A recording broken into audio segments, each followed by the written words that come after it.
राज्यसभा में आज उस समय राजनीतिक माहौल गर्म हो गया जब पश्चिम एशिया की मौजूदा स्थिति पर बयान देने के लिए विदेश मंत्री एस जयशंकर खड़े हुए।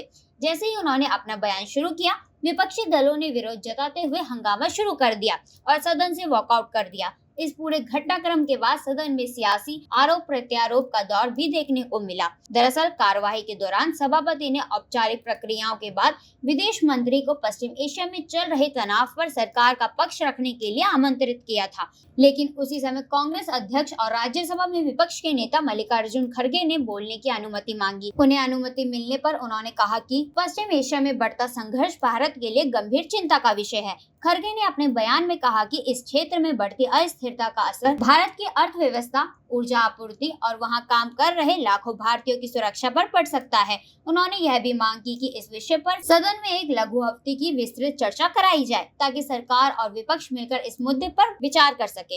हालांकि सभापति ने खड़गे से कहा कि उन्हें बाद में विस्तार से बोलने का अवसर दिया जाएगा और पहले विदेश मंत्री को अपना बयान पूरा करने दिया जाए। Sir, I am thankful to you. You have given me an opportunity to raise this issue. Sir, I want... You be specific about your request, sir. Please don't give 3 minutes में खत्म करूंगा।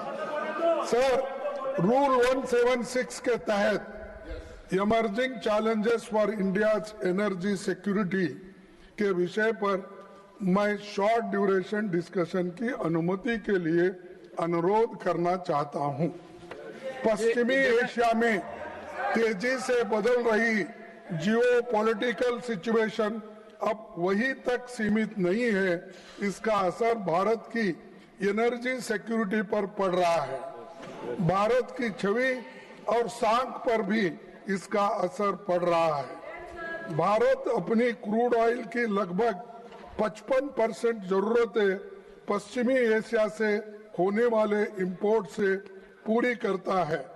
कॉन्फ्लिक्ट बढ़ने का सीधा असर हमारे देश में इकोनॉमिक स्टेबिलिटी पर भी पड़ेगा। उस क्षेत्र में करीब 1 करोड़ भारतीय काम करते हैं, जिनकी सुरक्षा और लाइवलीहुड वहां की स्थिरता पर निर्भर करता है। हाल ही की घटना में कुछ भारतीय नागरिक मारे गए हैं या लापता है।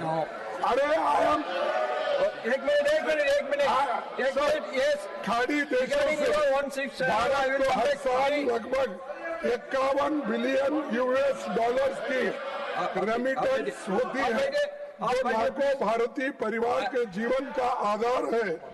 वहाँ की घटनाओं का असर भारत पर भी दिखाई देने लगा है।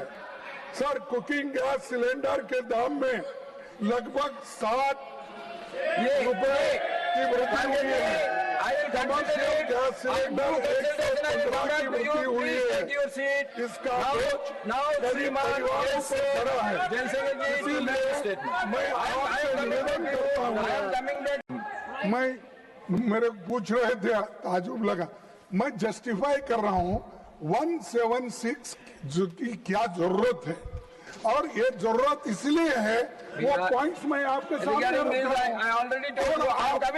जैसे ही विदेश मंत्री एस जयशंकर ने अपना वक्तव्य शुरू किया, कांग्रेस और अन्य विपक्षी दलों के सांसद अपनी सीटों से खड़े हो गए और उन्होंने मांग की कि पहले विपक्ष के नेता को पूरा बोलने दिया जाए। इसी मुद्दे को लेकर सदन में शोर शराबा बढ़ गया और विपक्षी सांसद विरोध जताते हुए सदन से वॉकआउट कर गए।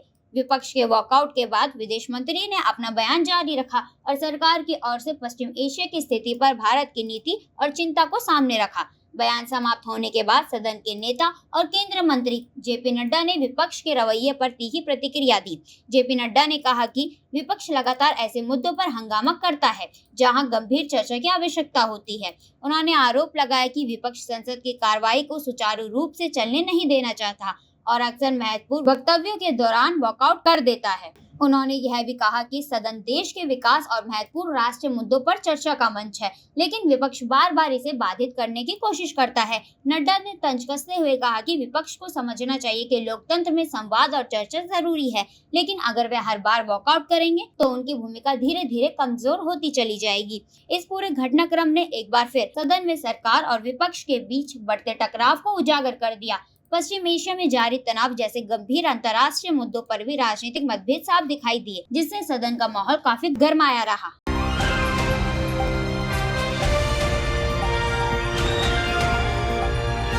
दिल्ली, हरियाणा, उत्तर प्रदेश, राजस्थान की हर खबर के साथ देखते रहिए न्यू इंडिया न्यूज नेटवर्क।